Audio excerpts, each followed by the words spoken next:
Okay, so I'm going to do a wrestling video. Uh, I want to talk about something in TNA, or someone in TNA actually. I want to talk about one of my favorite wrestlers, AJ Styles.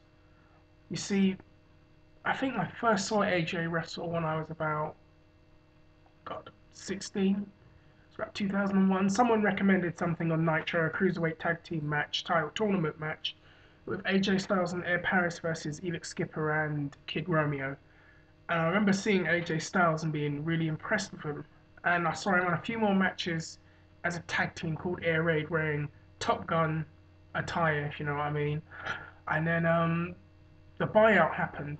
And I was like, oh, I hope he goes to the WWF. He's really good. I was really hoping, but that didn't actually happen.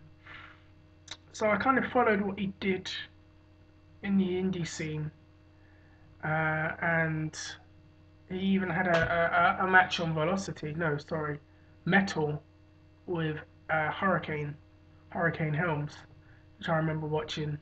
And I actually was like, back then, when you're not entirely smart as a fan to what wrestling is, as soon as you see someone on WWF programming, you automatically assume that they're in the company.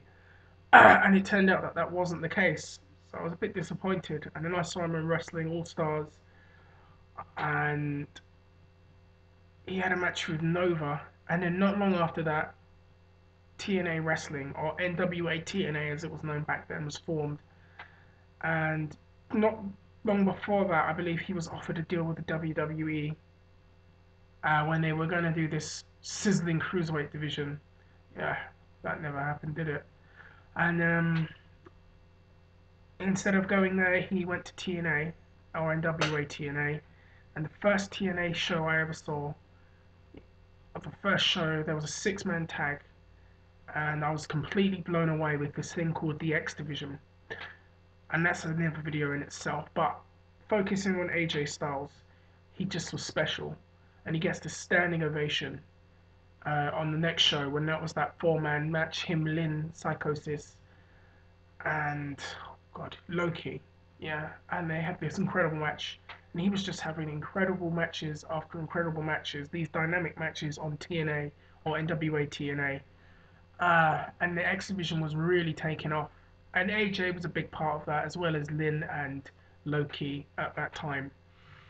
And a lot of people were heralding, well, crowning him the next big thing, which is quite funny because he ain't that big. I'm joking.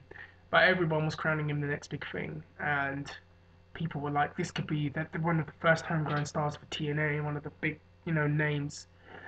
And eventually, he moved out of the X Division, and he had this match with Jeff Jarrett. And it was February 19th, 2003, and it's on the Jarrett DVD. It was an awesome match, actually. And people were like, "Wow, man, AJ didn't win the match, but he looked great, and he looks like he could be the guy." And at that time, there was also the stuff with Raven going on, and there was like this interesting dynamic happening with their main event scene, and everyone was like, AJ, AJ, AJ. People were waiting for it, people wanted to see it happen, and eventually it happened, and he won the belt. And he won the belt, but they never really did anything with him. They turned him heel when fans really wanted to cheer him. They put him with Vince Russo, and they kind of put him back in X Division type match. Well, they just didn't really do anything with him. And he had the belt for like a few months, but they didn't really push him, if you know what I mean. I mean, alright, yeah, he's being pushed, but he wasn't being utilized. He wasn't the guy. And it kind of hurt him. And this has been an ongoing theme throughout with AJ Styles and TNA. It's like he gets this push out of the world title scene. He really catches on. People want to see him be the world champion. He gets there, and then they don't really, you know, pull the trigger with him, if that's the best word I'm looking for. They don't pull the trigger with him. About about a year later, the same thing happened. He was having a series of Abyss, did really well there. Then he beats Jeff Jarrett again, holds the belt for like a month, and then they take the belt off of him again. And it was just like, why'd they do that? Then they put him back in the X division, which was a bad move. He goes into the X division, and I think he had a feud with PT Williams, and won one of their first 3 hour pay per views. Um, and then he gets really over again and starts to do really well. And then on Fox Sports Net, he has that famous feud with Christopher Daniels with the 30-minute Iron Man match. Does well. Then they move him out of the X division because he's catching on again with the TV audience. They give him a big match with Abyss, number one contenders match. Fight faces Jeff Jarrett again, and then he wins the belt. It's like a new era. They even had Tito Ortiz there as the special referee. And then a month later, he loses the belt again. And then he's pushed in the X division again. He does extremely well there. Has this legendary feud of Joe and Daniels. Incredible matches. Really put the X division back up there. And it looks like this will be his niche, his carving niche, the X division. They won't put him in the world title slot, but the X division, which was equally as important. And then they even had that main event that was at Unbreakable, which was a rare thing to see that kind of style on a American pay per view or an international pay per view. And it looked like that it was going to happen again. And he did some good things with Daniels as a tag team. Had a great feud with LAX. Uh, the prime time deal happens that year. They turn him heel, and then they don't really do anything with him. They put him with Christian, and they make him a heel. But instead of making him an equal heel to Christian, he is the dumb jock, no, the dumb idiot basically. And to his credit, he played it well. And what many people could say, well, the one thing that people felt AJ lacked was personality and charisma. And in a weird way, this is probably the best way to get it out of him. And he played this idiot role for a long time, this gullible, naive fool. And I think a lot of people who are long-term fans found it hard to adjust to that. I found it hard to adjust to, but in a way, it was getting personality out of him, and actually his promos improved.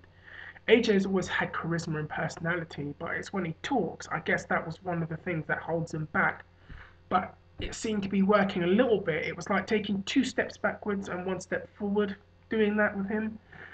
And then it looks like he's going to eventually do this thing where he turns on Christian or he turns on Kurt Angle. In the end, they side him with Angle. And sides with Angle, the Angle Alliance. Then they do the storyline with him and Karen Angle. And then eventually he breaks away and becomes a face. And people want to see him get that main event spot again. And people are craving for it. And around the time of this main event Mafia feud, it looks like AJ is being built up to get the belt. He doesn't get it off of Sting that time around. It's not until at least a year later, when actually people want to see Matt Morgan win the belt, that he actually wins the belt. But still, people are happy. AJ's got the belt. Now it looks like they're really going to go with him. Has matches with Daniels and Joe. Has another match with Sting. And again, it's like they don't really pull the trigger with him. Hogan and company come in, and that was one of the things that concerned me when they came in, is what would happen with AJ Styles. And they put him with Ric Flair, and they make him a Ric Flair clone, which is hard to digest and hard to believe, because you've acknowledged on TV that AJ Styles is married and has a child, and now we're supposed to believe that he's a womanizer and has loads of women and is a single man, when you've already acknowledged that he has a wife on your own program, which is hilarious to me. But again, it seems to be that same thing. They put the belt on AJ, they put him with Ric Flair, uh, and then he loses the belt on a television match, a great television match with Rob Van Dam, and it's like the same thing. It's like every time AJ kind of gets to a certain level, they don't really fully pull the trigger or fully invest in him as they should. And it's like, if AJ was a WWF star from the 90s or a current WWE star that had gone over, they would have pulled the trigger on him, no doubt.